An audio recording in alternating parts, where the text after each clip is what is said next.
So wakkati ombugol jande wari fuu, wakkati warani batirde fulfulde du fa omba golleji muɗum. Batirde fulfulde na hawrundura sukaɓe jokkolɓe ekkita windude, jangude, haalude e yimde ɗemgal fulfulde. Asay 12 lewru meɗen jeɗɗaɓudu ndu, sukaɓe seeɗuɓe no janga ɓe ngaɗanama etu. Wo yimɓe 29 wonno ko naati etu ngu fa pilo talkuru hollitoru koyno mbawi jande fulfulde. Ɓe yimɓe ino beltani golleji ɗi sanne. Heɓi winnude shifta telluka winnande kelmeji ɗum funa heddi komin waɗa. Jogtake hunde nam wawi ndono e fulfulde winnude jangude. Heɓay talkuru nduni mawli nam jogi e warugon.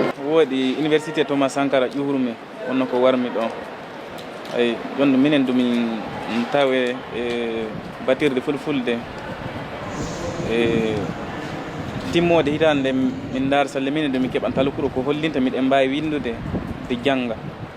Hay ɗum wonno ko waddi min ɗo. Woodi min jii no moƴƴi sanne golle on no yahar no haniri. Miɗen mbi'a du yo Allah wallu golle on. Miɗen nodda sakiraɓe men no nokku fu to woni wona ke a janguɗo école wona ko a janga école. Hunde fof ko gaɗata hono jangude ɗengal muɗum hunde mawde hunde moƴƴude.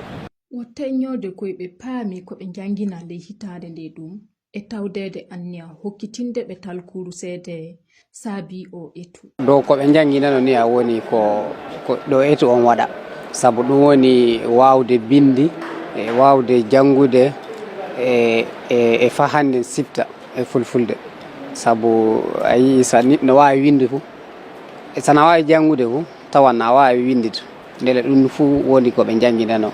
Etu on min jiɗa ena fa min kollake ɓe jangi fulfulde ɓe mbawito ndele fa faame keɓe mbawi sana tawa aɗa jogi ɗerol ana jii hande ɗeruji woni ko gollirde to jaaɗa fu sa haali fu wiye ndara toye ɗerol kollol ke a wawi jande na aɗa wawi bindigol toye woni ndele ɗum saabi komin gaɗi etu o golle haɓɓodakina e segilo ombugol golleji batirde fulfulde ley balɗe garoje ɗe ɗum wonno ñande 19 lewru meɗen ndu gonɗen du woɗi du wo ñande nden heɓuɓe ɓe kokkitete talki muɓɓen.